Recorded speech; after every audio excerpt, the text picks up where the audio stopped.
نحمده ونصلي على رسوله الكريم أما بعد فأعوذ بالله من الشيطان الرجيم بسم الله الرحمن الرحيم سيقول السفهاء من الناس ما ولاهم عن قبلتهم التي كانوا عليها قل لله المشرق والمغرب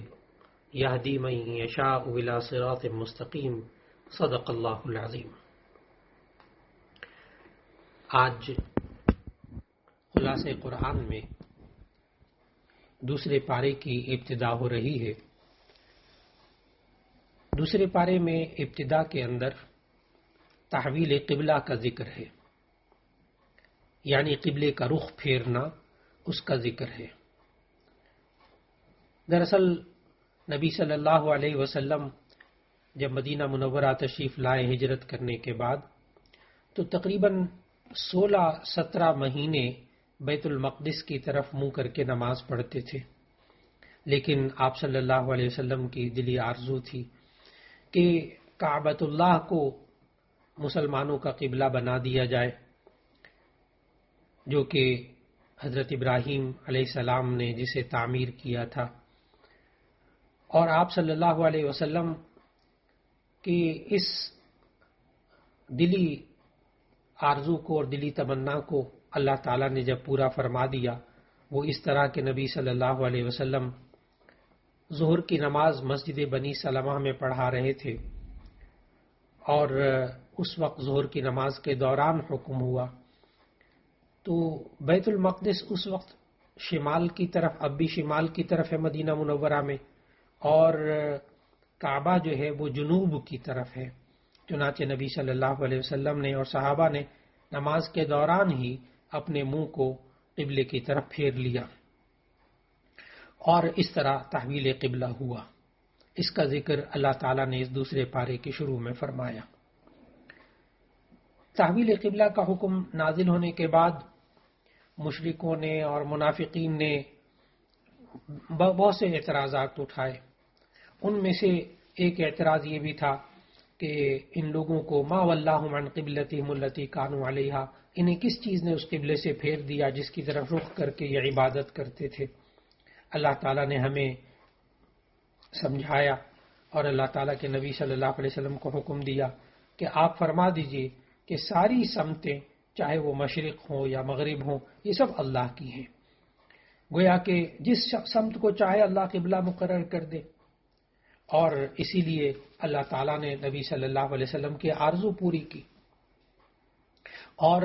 نبی صلی اللہ علیہ وسلم کو اللہ تعالیٰ نے بھی ان آیات میں سمجھایا، اور ان منافقین کو بھی سمجھایا کہ دیکھو، کوئی جہت جو ہے وہ کوئی خاص اہمیت اختیار نہیں کرتی۔ اصل بات کیا ہے کہ اللہ نے کس جہت کی طرف نماز پڑھنے کے لیے متوجہ ہونے کا حکم دیا۔ پہلے بیت المقدس کی طرف حکم تھا تو ٹھیک ہے، بیت المقدس کی طرف عبادت کی جاتی تھی، بعد میں کعبے کی طرف حکم دے دیا، اب کعبے کی طرف منہ کرنے کا حکم ہے، اس پر عمل ہوگا۔ نبی صلی اللہ علیہ وسلم کو اس قدر شوق تھا کہ نبی صلی اللہ علیہ وسلم اس وحی کے انتظار میں بار بار آسمان کی طرف اپنی نگاہیں اٹھاتے تھے کہ کب تحویل قبلہ کا حکم نازل ہوگا۔ تو نبی صلی اللہ علیہ وسلم کے اس اشتیاق کو، اس شوق کو اللہ تعالیٰ نے اس تمنا کو پورا فرما دیا۔ پھر اس کے بعد معلوم ہوا کہ اللہ تعالیٰ نے ان آیات میں بھی بتایا کہ قبلے کا متعین کر دینا یہ بھی نبی صلی اللہ علیہ وسلم پر اور امت پر اللہ تعالیٰ کا بہت بڑا احسان تھا۔ پھر اس کے بعد اللہ تعالیٰ نے تحویل قبلہ کی تفصیلات وغیرہ بیان کرنے کے بعد پھر آیت نمبر 177 سے اللہ تعالیٰ نے ہمیں بتایا کہ نیکی کیا ہے۔ لیس البر ان تولوا وجوہکم قبل المشرق والمغرب، کہ مشرق اور مغرب کی طرف رخ کر لینا یہ نیکی نہیں ہے، بلکہ حقیقی نیکی یہ ہے کہ انسان کے عقائد، انسان کے اعمال، اس کے معاملات، اس کے اخلاق، یہ سب کا رخ جو ہے وہ اللہ کے حکم کے مطابق ہو۔ یعنی صرف چہرے کا رخ کر لینا یہ کسی جہت کی طرف یہ عبادت نہیں ہے، بلکہ پوری زندگی کا رخ اللہ کی طرف بدل لینا یہ اصل میں عبادت ہے۔ پھر اللہ تعالیٰ نے ہمیں بتایا کہ یہ صرف اپنے چہرے کو مشرق یا مغرب کی طرف منہ کر لینا، صرف اس کو نیکی نہیں کہتے۔ آگے اللہ تعالیٰ نے 16 چیزیں بتائیں پھر کہ یہ 16 چیزیں اصل نیکی ہیں، اور فرمایا کہ اللہ پر ایمان رکھنا، نمبر 2 آخرت پر ایمان رکھنا، نمبر 3 فرشتوں پر ایمان رکھنا، نمبر 4 آسمانی کتابوں پر ایمان رکھنا، نمبر 5 انبیاء علیہ السلام پر ایمان رکھنا، پھر نمبر 6 اللہ تعالیٰ نے بتایا اپنے رشتہ داروں کا حق ادا کرنا، یتیموں کا حق ادا کرنا، مسکینوں کا حق ادا کرنا اور سوال کرنے والوں کی مالی مدد کرنا۔ 10ویں چیز یہ بتائی قیدیوں کے ساتھ اچھا سلوک کرنا، غلاموں کو آزاد کرنا، نماز قائم کرنا۔ 13ویں چیز بتائی زکوٰۃ ادا کرنا۔ نمبر 14 جب وعدہ کریں تو وعدے کو پورا کریں۔ نمبر 15 جب تنگی اور تکلیف آئے تو اس پر صبر کرنا۔ اور نمبر 16 پوری زندگی کا رخ جو ہے وہ اللہ کے احکامات کے مطابق مکمل کرنا، اسی رخ پر چلنا۔ چنانچہ ان 16 قواعد سے جو اللہ تعالیٰ نے ان آیات میں بتائے ہمیں معلوم ہوا کہ زندگی جو ہے وہ مذہبی زندگی صرف چند رسوم چند عبادات کا نام نہیں ہے، بلکہ انسان جہاں بھی رہتا ہے، بازار میں ہو، مسجد میں ہو، گھر میں ہو اور ادارے میں ہو، کہیں کا دفتر میں ہو، ہر جگہ وہ انسان جو ہے وہ ان نیکیوں پر عمل کرے گا تو اس کو بر یعنی نیکی کہا جاتا ہے۔ چنانچہ اسی وجہ سے یہ جو آیات ہیں اس آیت کو آیت بر بھی کہا جاتا ہے کہ اس میں اللہ تعالیٰ نے نبی صلی اللہ علیہ وسلم کو اور امت کو بتایا کہ نیکی کیا چیز ہوتی ہے۔ پھر اس کے بعد اللہ تعالیٰ نے صفا اور مروہ کا ذکر کیا، ان الصفا والمروہ من شعائر اللہ۔ صفا اور مروہ اصل میں یہ 2 پہاڑیاں ہیں خانہ کعبہ کے قریب۔ خانہ کعبہ کے جو قریب ہے پہاڑی اس کو صفا کہتے ہیں، اور مروہ جو ہے وہ ذرا دور ہے، اس کو ان دونوں کے درمیان چلنے کو سعی کہتے ہیں۔ تو جب حاجیوں کے لیے عمرہ کرنے والوں کے لیے سعی کا حکم دیا گیا تو صحابہ کے ذہن پر یہ بوجھ ہوا، کیونکہ زمانے جاہلیت میں صفا اور مروہ پہ 2 بت رکھے ہوتے تھے جن کی لوگ عبادت کرتے تھے یا لوگ ان کی پرستش کرتے تھے۔ تو صحابہ کو یہ بہت عجیب سا لگا کہ ہم بھی ان 2 پہاڑیوں کے درمیان چکر لگائیں۔ اس پر اللہ تعالیٰ نے یہ آیت نازل کی کہ بے شک صفا اور مروہ یہ اللہ کی نشانیاں ہیں، جب تم حج یا عمرہ کرو تو ایسی صورت میں صفا اور مروہ کے درمیان سعی کرو۔ اس لیے صفا اور مروہ کے درمیان حج و عمرے کے درمیان 7 چکر لگانا یہ واجب ہے۔ پھر اس کے بعد اس دوسرے پارے میں اللہ تعالیٰ نے حرام اور حلال چیزوں کے بارے میں بتایا کہ جو چیزیں اللہ تعالیٰ نے حلال قرار دے دی ہیں ان کو حلال سمجھنا چاہیے، جن چیزوں کو اللہ نے حرام قرار دیا ہے ان کو حرام سمجھنا چاہیے، اور ایسا نہیں کرنا چاہیے کہ جو اللہ نے حلال قرار دی ہیں ان کو خود سے اس کو حرام کر لے بندہ اپنے اوپر، اور جن چیزوں کو اللہ نے جو ہے وہ حرام قرار دیا ہے ان کو خود سے جو ہے وہ اپنے لیے حلال کر لے، ایسا نہیں۔ پھر اللہ تعالیٰ نے حرام چیزوں کا ذکر کیا کہ مردار جو ہے وہ حرام ہے۔ مردار کہتے ہیں غیر مذبوح جانور، جس کو ذبح حلال جانور ہو لیکن اس کو شرعی طریقے سے ذبح نہیں کیا گیا، بسم اللہ کا نام نہیں لیا گیا، یا اللہ نے جو طریقہ ذبح کا بتایا اس کے علاوہ وہ مر گیا، تو اس کو کہتے ہیں میتہ، مردار جانور، وہ حرام۔ پھر اسی طرح بہتا ہوا خون، یہ بھی حرام۔ جب جانور کو ذبح کرتے ہیں تو اس کی گردن میں سے جو بہتا ہوا خون ہوتا ہے وہ حرام ہوتا ہے۔ تیسری چیز اللہ تعالیٰ نے جو حرام بتائی وہ خنزیر کا گوشت، کہ یہ بھی حرام ہے، یہ مکمل حرام ہے، کسی بھی طریقے سے اس کا کوئی جز حلال نہیں ہوتا، یہاں تک کہ کسی چیز میں اس کی چربی ملائی گئی ہو، یا اس کے بال ہوں، یا اس کی ہڈیاں ہوں، یا ہڈیوں کے کچھ اجزاء ہوں، یا اس کے خون کے کوئی اجزاء ہوں، ساری کی ساری گوشت، سب چیزیں خنزیر کا جو ہے وہ اللہ نے حرام کیا ہوا ہے۔ اس لیے ہمیں معاشرے کے اندر کوئی بھی چیز، کوئی کھانے کی چیز، کوئی کریم وغیرہ، کوئی اور چیز مشروبات میں سے، یا کوئی ایسی چیز ہو جس میں خنزیر کا کوئی جز ملا ہوا ہو، وہ کھانا حرام ہے، وہ استعمال کرنا جائز نہیں۔ اور اسی طرح نمبر 4 اللہ تعالیٰ نے ہر وہ جانور حرام قرار دیا جس پر اللہ تعالیٰ کے نام کے علاوہ کسی اور کا نام لیا گیا ہو۔ لیکن پھر اللہ تعالیٰ نے مجبور انسان کے لیے گنجائشیں بھی نکالی۔ سورہ بقرہ کی آیت 173 میں اللہ تعالیٰ نے سمجھایا فَمَنِ اضْطُرَّ غَيْرَ بَاغٍ وَلَا عَادٍ فَلَا إِثْمَ عَلَيْهِ، جو شخص مجبور ہو جائے، شرعی احکام سے بغاوت کرنا مقصود نہ ہو، حد سے آگے بڑھنا مقصود نہ ہو، تو ایسی صورت میں اگر وہ حرام چیز کھا لے گا تو ایسی صورت میں اسے گناہ نہیں ہوگا۔ تو انسان اپنی جان بچانے کے لیے کوئی حرام چیز کھا لیتا ہے تو اسے گناہ نہیں ہوگا، لیکن وہ چیز رہتی حرام ہے۔ اور پھر اس کے بعد اللہ تعالیٰ نے دوسرے پارے کے اندر قصاص کا تفصیل سے ذکر کیا۔ قصاص کہتے ہیں جان کے بدلے جان۔ ایک انسان دوسرے انسان کو قتل کر دے تو اس کے بدلے میں قاتل کو بھی قتل کرنا چاہیے، یہ اللہ نے ہمیں حکم دیا۔ اور اس کا فلسفہ بھی اللہ تعالیٰ نے بتایا کہ وَلَكُمْ فِي الْقِصَاصِ حَيَاتٌ يَا أُولِي الْأَلْبَابِ، اے عقل والو تمہارے لیے اس زندگی قصاص کے اندر زندگی موجود ہے۔ آج اگر قاتل کو سزا دی جائے گی تو باقی لوگوں کو فائدہ ہوگا کہ باقی لوگوں کی جان بچ جائے گی، کہ لوگ قتل کرنے سے پہلے سوچیں گے، اور اس طرح اللہ تعالیٰ نے قصاص کا حکم نازل کیا۔ اسلام میں قتل اور قتل کی جو سزا ہے اس میں رحمت اور انصاف دونوں کو جمع کیا ہے۔ چنانچہ اللہ تعالیٰ نے یہ بھی ارشاد فرمایا ان دوسرے پارے کی ان آیات میں کہ قصاص یہ انسان کے ذمہ لازم ہے، لیکن اگر مقتول کے ورثاء معاف کر دیں تو یہ بھی درست ہے، قاتل کو معاف کر دیں یہ بھی درست ہے۔ دوسرا، اللہ تعالیٰ نے اس دوسرے پارے کی آیت 178 آیت 179 میں دیت کے بارے میں بتایا۔ دیت کہتے ہیں خون بہا، یعنی خون کی قیمت۔ اگر وہ مقتول کے ورثاء یہ چاہیں کہ ٹھیک ہے اس کو قتل تو نہ کیا جائے قاتل کو، لیکن یہ پیسے دے دے، تو اس کے لیے بھی ایک مخصوص نصاب، مخصوص طریقہ نبی صلی اللہ علیہ وسلم نے بتایا۔ تو دیت یعنی خون بہا لینا یہ بھی جائز ہے۔ یہ قصاص کے احکام بیان کرنے کے بعد پھر اللہ تعالیٰ نے وصیت کے بارے میں آیت نمبر 180 میں وصیت کرنے کا فرض قرار دیا کہ جب بھی کوئی انسان ایسا ہو کہ جس کی موت قریب آ جانے کا اس کو احساس ہو تو اسے چاہیے کہ وہ اپنے مال کے بارے میں وصیت کر کے جائے، ماں باپ کے لیے کتنا، رشتہ داروں کے لیے کتنا، اولاد کے لیے کتنا۔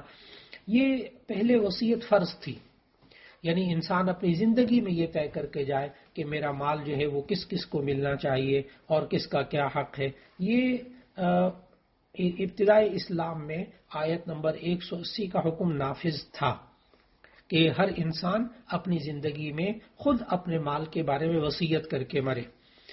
لیکن جب سورہ نساء کی آیات میراث یعنی آیت نمبر 11، 13، 12، 13 یہ نازل ہوئی، 11، 12، 13 جسے آیات میراث کہتے ہیں، اس میں جب ہر ایک کا اللہ تعالیٰ نے حق بتا دیا تو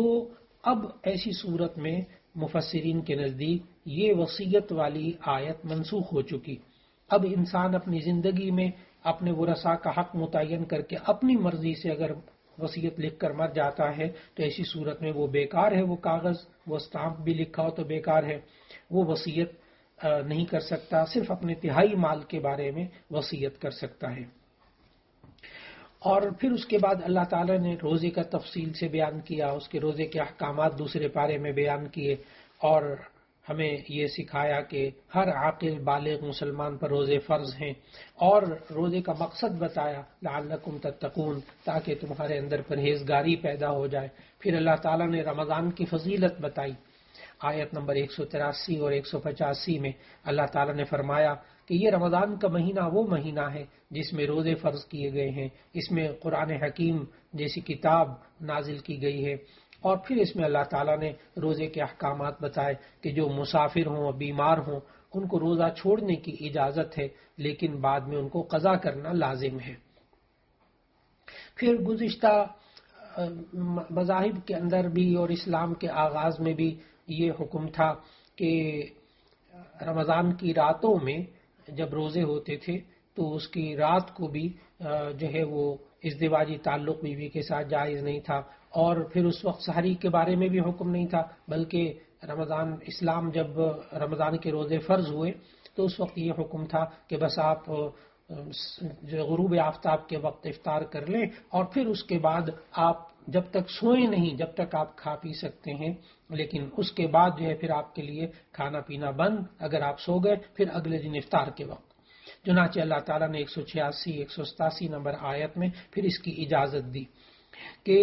اب آپ رمضان کی راتوں میں بیوی کے ساتھ ازدواجی تعلق بھی قائم کر سکتے ہیں، اور آپ سورج غروب ہونے کے بعد سے لے کر اور صبح سحری کے وقت تک، صبح صادق تک آپ کھا سکتے ہیں۔ یہ ہمیں اللہ تعالیٰ نے ان آیات میں اجازت دی۔ پھر اس کے بعد آیت 188 میں اللہ تعالیٰ نے ہمیں سمجھایا کہ ہمیں اپنا مال، دوسرے کا مال باطل اور ناجائز طریقے سے مال نہیں کھانا چاہیے. باطل اور ناجائز طریقے سے مال کمانا جائز نہیں ہے. باطل طریقہ کیا؟ جوے کے ذریعے مال کمانا، چوری کے ذریعے، ڈاکے کے ذریعے، غصب کر کے یعنی چھین کے، ناجائز قبضہ کر کے، رشوت کے ذریعے، سود کے ذریعے، یا خرید و فروخت کے ناجائز جو طریقے ہیں ان طریقوں سے اگر کمایا جائے تو وہ باطل طریقے ہیں. پھر اس کے بعد آیت نمبر 189 میں اللہ تعالیٰ نے ہمیں چاند کے بارے میں بتایا کہ یہ چاند، لوگ سوال کرتے ہیں آپ سے یہ چاند کیا ہوتا ہے، چاند دیکھتے ہیں بار بار، ہلال یعنی پہلی تاریخ کا چاند دیکھتے ہیں، یہ چاندوں کا کیا ہے؟ تو اللہ تعالیٰ نے ہمیں سمجھایا کہ یہ عبادات کا مدار ان چاند کی تاریخوں پر ہے. چنانچہ حج کا تعلق بھی چاند کے ساتھ ہے، اور روزے کا تعلق بھی چاند کے ساتھ ہے، زکوٰۃ کا تعلق بھی چاند کے مہینے، چاند کے سال کے اعتبار سے ادا کرنا چاہیے. پھر اس کے بعد اللہ تعالیٰ نے جہاد اور قتال کا حکم دیا اور اس کے آداب بتائے. آیت نمبر 190 سے 195 پر فرمایا کہ مسلمانوں پر جہاد اور قتال فرض ہے. جہاد کا مقصد جو ہے وہ اللہ کے کلمے کو بلند کرنا ہوتا ہے، اور حق اور باطل کی یہ ہمیشہ سے ایک جو آپس میں جنگ چل رہی ہے، اس میں اللہ تعالیٰ نے ہمیں آداب سکھائے اور جہاد جو ہے وہ مسلمانوں پر فرض قرار دیا. پھر اس کے بعد اللہ تعالیٰ نے حج کے احکام بیان فرمائے دوسرے پارے میں. اسلام کے جو بنیادی 5 ارکان ہیں اس میں سے ایک اہم رکن حج بھی ہے. حج کا مقصد اللہ تعالیٰ نے بتایا کہ یہ انسان جو ہے وہ حج کرے تو اللہ تعالیٰ نے جو فرائض انسان کے ذمے رکھے ہیں اس سے اس کا فرض پورا ہو جاتا ہے. پھر اس میں احرام کا ذکر کیا کہ حج کرنے کے لیے مخصوص لباس باندھا جاتا ہے، اسے احرام کہتے ہیں. اور پھر عمرے کا ذکر کیا. اصل میں حج اور عمرہ یہ اس میں فرق یہ ہوتا ہے کہ حج تو مخصوص مہینوں میں کیا جا سکتا ہے، اور جو عمرہ ہے وہ پورے سال میں کسی بھی وقت میں کیا جا سکتا ہے. پھر ان آیات میں اللہ تعالیٰ نے بتایا کہ حج کے دنوں میں تجارت کرنا اور خرید و فروخت کرنا یہ جائز ہے، لیکن انسان کو صرف اس تجارت کے لیے یا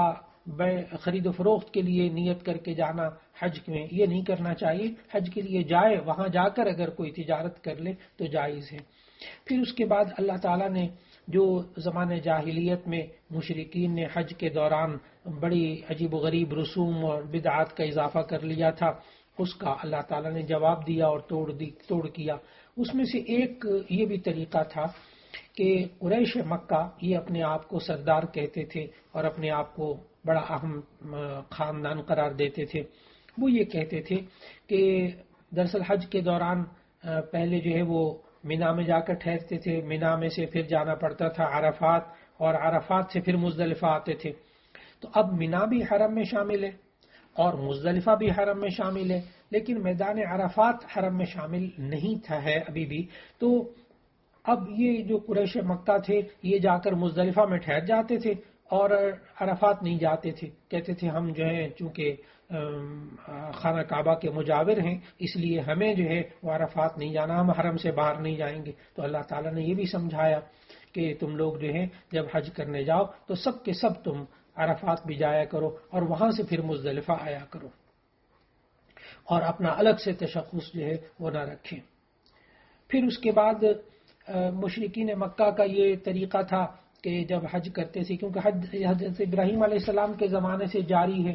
تو جب وہ حج کرنے کے آتے تھے اور مینا میں جمع ہوتے تھے تو مینا میں چونکہ راتوں کو اور دن کو کافی وقت ہوتا تھا تو وہ اپنے بیٹھ کر وہاں اپنے آبا و اجداد کے کارنامے بڑے فخر سے بیان کیا کرتے تھے.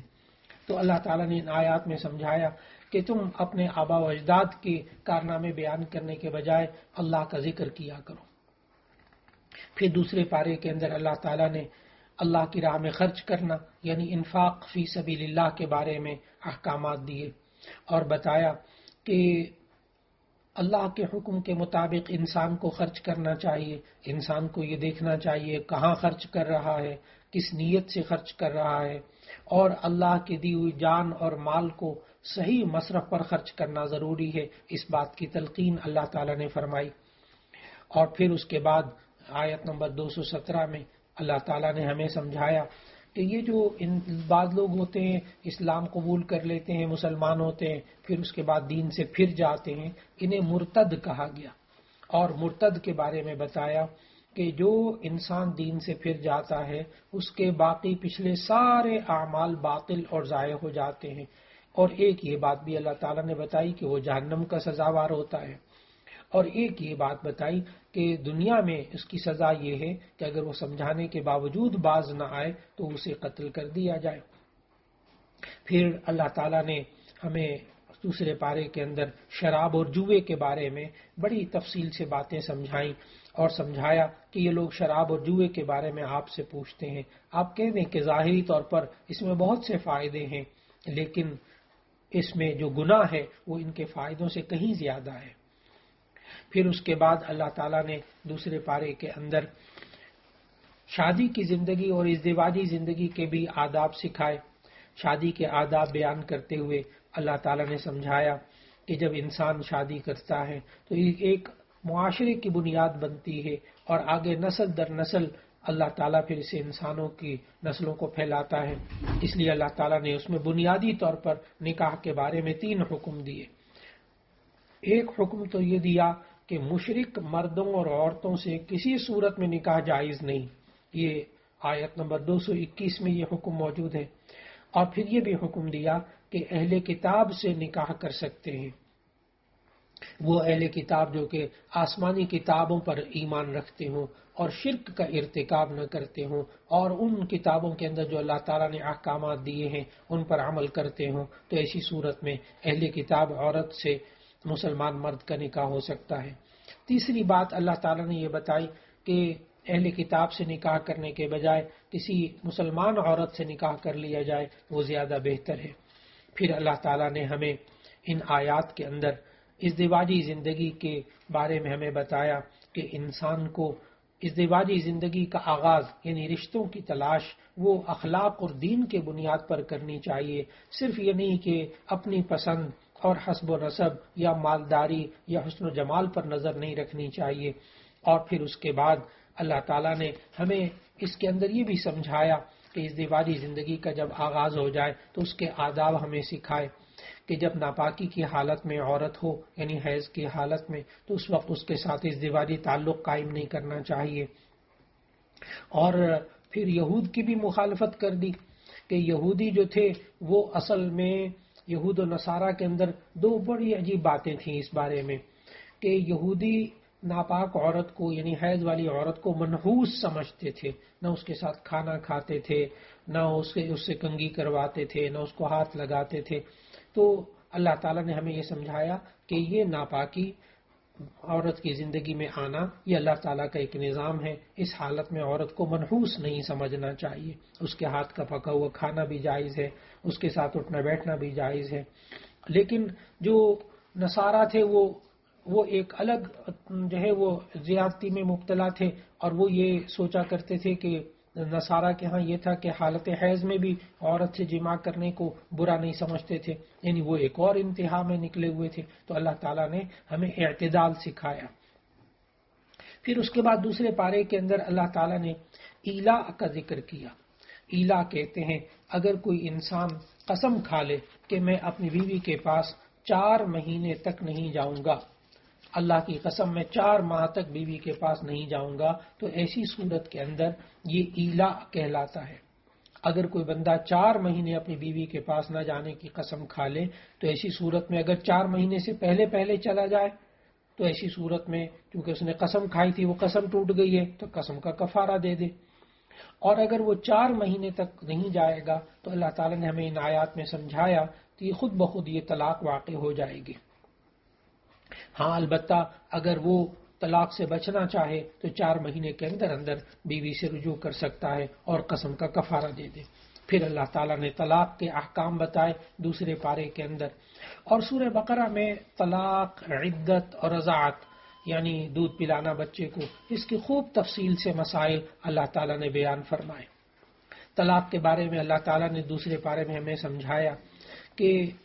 میاں بیوی کے درمیان اگر کوئی وجہ ایسی سامنے آ جائے جس کی وجہ سے طلاق دینا چاہتا ہے تو یہ طلاق دے سکتا ہے، لیکن زمانہ جاہلیت کے جو طلاق کے طریقے تھے ان کو اللہ تعالیٰ نے ختم فرما دیا۔ زمانہ جاہلیت میں طلاق کی کوئی حد مقرر نہیں تھی۔ روایات میں جامع ترمذی کی حدیث میں موجود ہے کہ لوگ 100 طلاقیں بھی دے دیتے تھے، پھر رجوع کر لیتے تھے، پھر طلاق دیتے تھے، پھر رجوع کر لیتے تھے، تو انہوں نے ایک طرح سے زندگی میں مذاق بنایا ہوا تھا۔ لیکن اسلام کے اندر اللہ تعالیٰ نے ہمیں سکھایا، اور خاص طور پر سورہ بقرہ کے اندر تفصیلی احکامات دیے کہ اگر ایک طلاق بیوی کو دی جائے تو ایسی صورت میں انسان رجوع کر سکتا ہے، 2 طلاقیں دے دی جائیں تب بھی رجوع کر سکتا ہے، لیکن 3 طلاقیں اگر دے دیے تو ایسی صورت میں رجوع کا حق باقی نہیں رہتا۔ یہ اللہ تعالیٰ نے آیت نمبر سورہ بقرہ کی 229 کے اندر طلاق کے احکام بتائے۔ پھر اس کے بعد اللہ تعالیٰ نے ہمیں یہ بھی سمجھایا کہ اگر 3 طلاقیں دے دے تو ایسی صورت کے اندر یہ انسان بغیر حلالے کے یہ عورت دوبارہ حلال نہیں ہوگی، یعنی 3 طلاقوں کے بعد اگر یہ عورت پھر کسی مرد سے خود شادی کر لے اور شادی کرنے کے بعد وہ مرد خود اپنی بیوی کو طلاق دے دے، پھر یہ پہلے شوہر کے لیے حلال ہو سکتی ہے، لیکن حلالے کے لیے پہلے سے جو ہے وہ تمام باتیں شرائط کے طور پر طے کر کے کروانا، یہ حلالہ کرنے والے اور کروانے والے پر نبی صلی اللہ علیہ وسلم نے حدیث میں لعنت فرمائی ہے۔ اس لیے طلاق سے بچنا چاہیے، ہمیشہ بچنا چاہیے کہ یہ طلاق ایک ایسی حلال چیز ہے جو کہ نبی صلی اللہ علیہ وسلم نے فرمایا ابغض الحلال عند اللہ الطلاق، کہ اللہ کے نزدیک سب سے ناپسندیدہ چیز حلال چیزوں میں سے وہ طلاق ہے۔ تو طلاق سے بالآخر بچنا چاہیے، لیکن اگر ضرورت پیش آ جائے تو اس میں بھی علماء سے پوچھ کر شرعی طریقے سے طلاق دینی چاہیے۔ ہاں البتہ اگر بیوی جو ہے وہ شوہر کے پاس رہتے ہوئے ایسی چیزیں جیسے شوہر بہت مارتا ہے، پیٹتا ہے، ظلم کرتا ہے، یا کوئی اور وجہ ایسی خاص ہو تو ایسی صورت میں ہمیں دوسرے پارے کے اندر اللہ تعالیٰ نے خلع کے آداب بھی بتائے کہ یہ انسان خلع بھی لے لیتا ہے۔ خلع یہ ہے کہ عورت اس شرط پر کہ پورا مہر یا اس کا کچھ حصہ واپس کرنے کے بدلے میں طلاق مانگے تو اس کو کہتے ہیں خلع۔ اور پھر اس کے بعد ہمیں اللہ تعالیٰ نے رضاعت کے احکام بھی اس دوسرے پارے میں بتائے۔ رضاعت کہتے ہیں کہ ماں اپنے بچوں کو دودھ پلائے، اس لیے آج دور جدید کے اندر جدید سائنس جو ہے وہ اتنی تعلیم کرتی ہے کہ اپنے بچے کو ماں کو چاہیے خود دودھ پلائے، لیکن اللہ تعالیٰ نے نبی صلی اللہ علیہ وسلم کے ذریعے 1450 سال پہلے ہمیں یہ باتیں بتا دی تھیں کہ بچے کا حق ہے کہ یہ ماں جو ہے وہ اس کو دودھ پلائے، اور پھر اس کے آداب سکھائے کہ اس ماں کے جو ہے وہ کھانے پینے کا خیال رکھنا چاہیے، اس ماں کے لباس کا خیال رکھنا چاہیے، اور کسی کے اوپر زیادتی نہ ہونے پائے، یہ اللہ تعالیٰ نے سکھایا۔ پھر اس کے ساتھ ساتھ دوسرے پارے میں اللہ تعالیٰ نے عدت کے بارے میں بتایا۔ عدت کہتے ہیں طلاق کے بعد یا شوہر کے فوت ہونے کے بعد جتنی دیر عورت اور شادی کرنے سے رکی رہتی ہے اس کو عدت کہتے ہیں۔ سورہ بقرہ میں اور یہ دوسرے پارے میں اللہ تعالیٰ نے 2 قسم کی عدتیں بتائی ہیں۔ ایک عدت تو طلاق کے بارے میں بتائی کہ اگر طلاق کی صورت میں عدت ہو تو ایسی صورت میں 3 حیض تک رکے رہنا یہ طلاق کی عدت ہے، اور اگر شوہر فوت ہو جائے تو اس کی عدت اللہ تعالیٰ نے بیان فرمائی آیت نمبر 234 میں کہ وفات کی عدت شوہر فوت ہو جائے تو ایسی صورت میں 4 ماہ 10 دن تک عورت کو رکا رہنا چاہیے۔ اور پھر اسی طرح زمانہ عدت میں اللہ تعالیٰ نے یہ بھی سمجھایا کہ عدت کے زمانے میں عورت کو چاہیے کہ وہ نکاح نہ کرے اور نکاح کا پیغام وغیرہ بھی نہ دے، یہ آداب سکھائے۔ اور پھر اس کے بعد اللہ تعالیٰ نے دوسرے پارے کے آخر میں جہاد کے بارے میں ہمیں سمجھایا، اور پھر اس کے ساتھ ساتھ آخر میں اللہ تعالیٰ نے طالوت اور جالوت کا واقعہ ذکر کیا کہ جس میں ہمیں جہاد کے احکام بھی سمجھائے، جہاد کے آداب بھی سمجھائے، اور پھر سمجھایا کہ موسیٰ علیہ السلام کے زمانے میں ایک وقت ایسا آیا موسیٰ علیہ السلام کے بعد کہ ایک بادشاہ تھا جالوت نامی۔ جالوت جو تھا وہ ظالم بادشاہ تھا، تو اس وقت اللہ تعالیٰ نے طالوت جو کہ ایک بادشاہ تھا اور اللہ کا نیک بندہ تھا اس کو یہ حکم دیا، اور اس نے اپنے لیے لشکر کو تیار کیا۔ اس لشکر میں نوجوانی کے زمانے میں حضرت داؤد علیہ السلام بھی شامل تھے۔ تو طالوت جب لشکر لے کر نکلا اور اپنے لشکر کو سمجھایا کہ دیکھو اللہ تعالیٰ نے یہ آیات میں ذکر کیا کہ دیکھو یہ جو راستے میں اب نہر آئے گی اس میں سے کوئی پانی نہیں پیے گا، اور اگر پینا بھی ہو تو صرف ایک جو ہے وہ چلو بھر کے پانی پی لے۔ لیکن کچھ لوگوں نے، جو لشکر کے لوگ تھے طالوت کے، وہ بہت سے لوگوں نے پانی پی لیا۔ اب جب وہ سامنے جالوت اور اس کا لشکر آیا تو اب ان کی ہمتیں ختم ہو گئی اور یہ اس کے لڑنے کے قابل نہ رہے اور کہنے لگے ہم تو نہیں لڑ سکتے۔ تو پھر ایسی صورت کے اندر اللہ تعالیٰ نے داؤد علیہ السلام کو توفیق عطا فرمائی کہ داؤد علیہ السلام نوجوانی میں یہ جالوت کے لشکر میں تھے اور انہوں نے اس کو قتل کر دیا، ظالم بادشاہ جالوت کو۔ تو پھر اللہ تعالیٰ نے داؤد علیہ السلام کے بارے میں ذکر کیا دوسرے پارے کے آخر میں کہ پھر اللہ تعالیٰ نے ان کو بادشاہت بھی دی، حکمت بھی دی، بہت سی چیزیں بھی سکھائیں، اور آخر میں اللہ تعالیٰ نے دوسرے پارے کے آخر میں نبی صلی اللہ علیہ وسلم سے فرمایا کہ یہ وہ آیتیں ہیں جو اللہ تعالیٰ سچی سچی باتیں آپ کو گزشتہ امتوں کی بتاتا ہے، وَإِنَّكَ لَمِنَ الْمُرْسَلِينَ، اور بے شک آپ البتہ اللہ کے سچے رسولوں میں سے ہیں۔ وآخر دعوانا ان الحمد للہ رب العالمین۔